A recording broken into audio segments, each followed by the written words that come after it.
আপনি বললেই তো নির্বাচন হবে না, প্রধান উপদেষ্টাকে মাননা। জানাবো, নূরের ওপর হামলার কোনো পদক্ষেপ গ্রহণ না করলে সরকারের পিঠে চামড়া থাকবে না, ইশরাকের হুঁশিয়ারি। এদিকে জাতীয় পার্টিকে আবারও বিরোধী দল বানানোর চক্রান্ত চলছে, বলছেন রাশেদ। জানাবো, সুবিধাবাদী মুক্তিযোদ্ধারা কেন চুপ ছিল, প্রশ্ন টুকুর।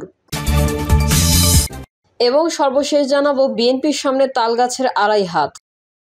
এতক্ষণ শুনছিলেন সংবাদ শিরোনাম, এবারে বিস্তারিত। তবে তার আগে অনুরোধ থাকবে আমাদের চ্যানেলটি সাবস্ক্রাইব করে বেল আইকনটি ক্লিক করুন। আপনি বললেই তো নির্বাচন হবে না, প্রধান উপদেষ্টাকে মাননা। প্রধান উপদেষ্টা ডক্টর মোহাম্মদ ইউনূসের উদ্দেশ্যে নাগরিক ঐক্যের সভাপতি মাহমুদুর রহমান মান্না বলেছেন, আমরা তার সঙ্গে দেখা করে প্রস্তাব করলাম যে আপনার উচিত হবে সব পার্টিকে নিয়ে একটা কাউন্সিল করা।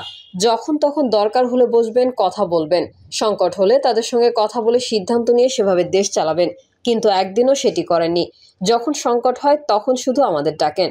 ডক্টর ইউনূসের সক্ষমতা নিয়ে প্রশ্ন তুলে তিনি বলেন, প্রফেসর ইউনূসকে আমি বলি, ওই রকম করে আপনার দৃঢ়তা দেখানোর তো কোনো দরকার নেই যে নির্বাচন হবেই। আরে আপনি বললেই তো আর হবে না। আপনি বললেই তো পাথর আটকাতে পারেন না, বালু আটকাতে পারেন না, ধর্ষণ আটকাতে পারেন না। কারণ আপনি যেই সরকার চালান সেই সরকার শব্দটাকেই মূলত ঠিকভাবে জানেন না।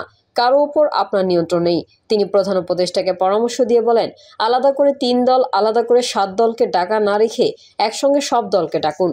ডেকে বলুন, এটাই বাংলাদেশের চিত্র। আমি চাই আপনারা আমাকে সাহায্য করুন যেন এই ভোটটা আমি করতে পারি। শুধু রাজনৈতিক দল নয়, যত স্টেক হোল্ডার আছে, আর্মি, পুলিশ, সবাইকে ডেকে কথা বলুন। সব সংস্কারের আগে পুলিশ সংস্কারের প্রয়োজন ছিল জানিয়ে মান্না বলেন, কোনো এলাকায় পুলিশ কারো কথা শোনে না। সরকার বলে কিছু আছে? সাদা পাথর চলে যায়, বালু চলে যায়, সরকার ঠেকাতে পারে না। নূরের ওপর হামলার কোনো পদক্ষেপ গ্রহণ না করলে সরকারের পিঠে চামড়া থাকবে না, ইশরাকের হুঁশিয়ারি। গণ অধিকার পরিষদের সভাপতি নুরুল হক নূরের ওপর হামলার ঘটনায় সরকারকে কড়া হুঁশিয়ারি দিয়েছেন বিএনপি নেতা ইশরাক হোসেন। মঙ্গলবার বিকেলে ঢাকা মেডিকেল কলেজ হাসপাতালে নুরুল হকের কেবিনে দাঁড়ানো একটি ছবি পোস্ট করে তিনি পোস্টে ইশরাক হোসেন লেখেন, নুরুল হক নূরের অবস্থা আশঙ্কাজনক বলে জানিয়েছে তার ঘনিষ্ঠ দলের কয়েকজন নেতা। নূরের চেহারায় সেটা স্পষ্টভাবে বোঝা যায়। ভিডিও ফুটেজ দেখে এই পর্যন্ত কয়জনকে জবাবদিহির মুখোমুখি করা হয়েছে তা দেশের জনগণ দেখতে চায়, জানতে চায়। কোনো বাহিনী বা ব্যক্তি আইনের ঊর্ধ্বে নয়, তা হোক সামরিক অথবা বেসামরিক কোনো ব্যক্তি। নিঃসন্দেহে নূরকে হত্যা করার জন্য এই আক্রমণ করা হয়েছে। ভিডিও ফুটেজ দেখে দোষীদের অবিলম্বে গ্রেফতার করতে হবে।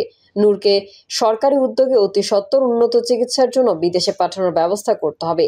তিনি আরও লেখেন, দোষীদের দৃষ্টান্তমূলক বিচার ও শাস্তি আজ না হোক কাল হবেই। কিন্তু বর্তমান সরকার কোনো পদক্ষেপ গ্রহণ না করলে এবং নূরের কিছু হলে সরকারের পিঠে চামড়া থাকবে না। উল্লেখ্য, গত 29 আগস্ট কাকরাইলে জাতীয় পার্টির কার্যালয়ের সামনে আইনশৃঙ্খলা বাহিনীর পিটুনিতে গুরুতর আহত হন নুরুল হক নূর। রাতেই তাকে ঢাকা মেডিকেল কলেজ আইসিইউতে ভর্তি করা হয়। অবস্থার একটি উন্নতি হলে গত 1 সেপ্টেম্বর তাকে কেবিনে স্থানান্তর করা হয়।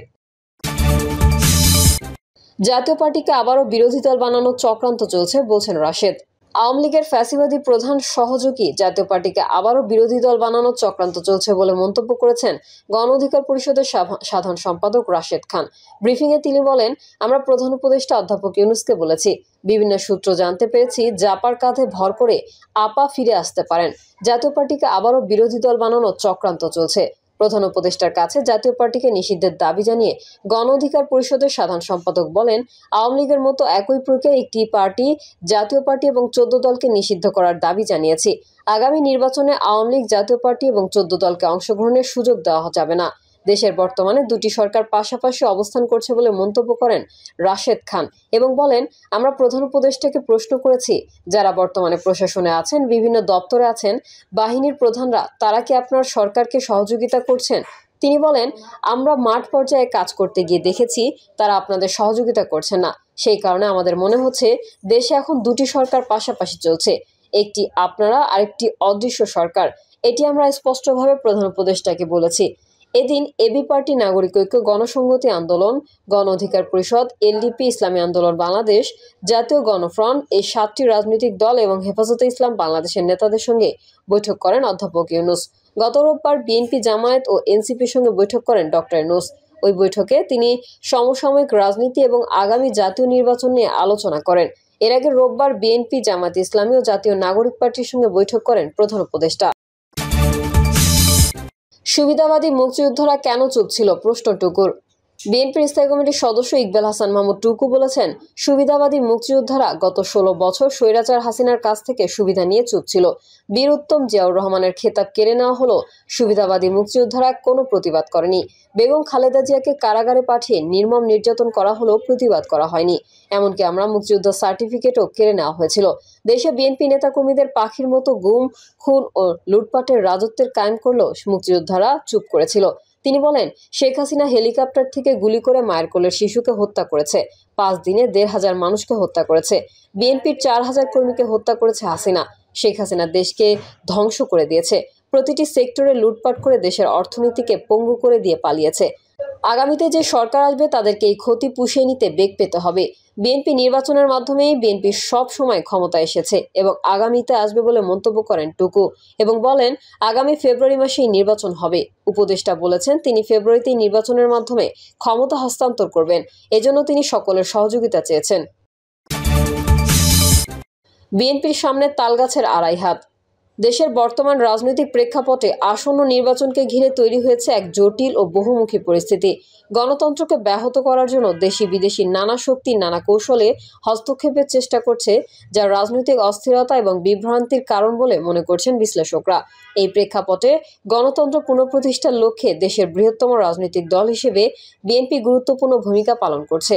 সুষ্ঠু, অবাধ এবং অংশগ্রহণমূলক নির্বাচনের মাধ্যমে গণতন্ত্র পুনঃপ্রতিষ্ঠা এবং ক্ষমতাচ্যুত ফ্যাসিবাদী শক্তির প্রত্যাবর্তন রোধ করাই দলের মূল লক্ষ্য বলে জানাচ্ছে দলটির শীর্ষ নেতৃবৃন্দ। গণতন্ত্র পুনঃপ্রতিষ্ঠার লক্ষ্যে বিএনপি দেশে দ্রুততম সময়ে সুষ্ঠু ও অবাধ নির্বাচন আয়োজনকে একমাত্র পথ হিসেবে বিবেচনা করছে। তবে একই সময়ে দেশি বিদেশি নানা চক্র আসন্ন নির্বাচনের পথে বাধা সৃষ্টি করতে বিভিন্ন কৌশল ও তৎপরতায় জড়িত আছে। রাজনৈতিক বিশ্লেষকরা মনে করেন, এই পরিস্থিতি দেশের স্থিতিশীলতা ও গণতান্ত্রিক প্রক্রিয়ার জন্য গুরুতর হুমকি সৃষ্টি করতে পারে। বাংলাদেশের নির্বাচনকে ঘিরে বিদেশি গোয়েন্দা সংস্থা ভূমিকা ও ভারতের কৌশলগত স্বার্থ নিয়ে সাম্প্রতিক সময়ে ব্যাপক আলোচনা চলছে। বিশেষ করে আঞ্চলিক ভূ রাজনীতিতে বাংলাদেশের অবস্থান অত্যন্ত গুরুত্বপূর্ণ হওয়ায় ভারতে একটি প্রভাবশালী এবং আওয়ামী লীগের পুনঃপ্রতিষ্ঠায় আগ্রহী বলে বিশ্লেষকদের মত। তাদের মতে, ভারতের নিরাপত্তা ও অর্থনৈতিক স্বার্থের সঙ্গে বাংলাদেশের স্থিতিশীলতা ও সরকারের চরিত্র ঘনিষ্ঠভাবে যুক্ত। তাই শেখ হাসিনা সরকারের পতন ভারতের কাছে উদ্বেগের বিষয়, বিশেষ করে চীনের ক্রমবর্ধমান প্রভাবের প্রেক্ষাপটে। তবে সরাসরি সামরিক হস্তক্ষেপের বদলে ভারত কূটনৈতিক চাপ ও অর্থনৈতিক প্রভাব বিস্তারের কৌশল নিতে পারে বলে মনে করছে তারা। এমন পরিস্থিতিতে অন্তর্বর্তী সরকার দিল্লি ও কলকাতায় খোলা আওয়ামী লীগের কার্যালয় তাৎক্ষণিকভাবে বন্ধ করার আহ্বান জানিয়ে এবং ভারতের মাটিতে বসে সেখান থেকে পরিচালিত আওয়ামী লীগের বাংলাদেশ বিরোধী কার্যক্রম বন্ধে ভারতের সহযোগিতা চেয়েছে। এর জবাবে ভারত সরকার জানায়, তবে এই ধরনের কর্মকাণ্ড সম্পর্কে অবগত নয় এবং ভারতের মাটি অন্য দেশের বিরুদ্ধে রাজনৈতিক কর্মকাণ্ডে ব্যবহৃত হতে দেবে না। তবে ভারতের সাবেক কূটনীতিক ও কেন্দ্রীয় মন্ত্রী এবং কংগ্রেস নেতা মণিশঙ্কর আইয়ার সেই দেশের এক গণমাধ্যমে বলেছেন, শেখ হাসিনার যতদিন ইচ্ছা ভারতে থাকতে দেওয়া উচিত। সেটা জীবনের শেষ দিন পর্যন্ত হতে পারে। তাকে থাকতে দেওয়া উচিত, যা রাজনৈতিক মহলে ভারতের পক্ষপাতিত্বের ইঙ্গিত হিসেবে দেখা যাচ্ছে। জুলাই গণঅভ্যুত্থানের পর ক্ষমতাচ্যুত আওয়ামী লীগ অন্তর্বর্তী সরকারকেই অবৈধ ঘোষণা করে শেখ হাসিনাকেই প্রধানমন্ত্রীর দাবি করেছে এবং দেশে বিদেশে বহুমুখী ষড়যন্ত্র চালাচ্ছে বলে অভিযোগ রয়েছে। রাজনৈতিক বিশ্লেষকদের মতে, তারা প্রোপাগান্ডা ও মিথ্যা তথ্য ছড়িয়ে আন্তর্জাতিক ও দেশীয় জনমত প্রভাবিত করে নির্বাচন প্রক্রিয়া ব্যাহত ও দেশে অরাজকতা সৃষ্টি করে পুনরায় ক্ষমতায় ফেরার চেষ্টা করছে। রাজনৈতিক সূত্র জানায়, এই অস্থিরতা সৃষ্টির জন্য আওয়ামী লীগ হাজার হাজার কোটি টাকা ব্যয় করছে। জানা গেছে, শেখ হাসিনার সঙ্গে একাধিক বৈঠকে এস আলম গ্রুপের চেয়ারম্যান সাইফুল আলম মাসুদ আওয়ামী লীগের ফ্যাসিবাদী শাসন ফেরাতে পরিকল্পনা করছেন।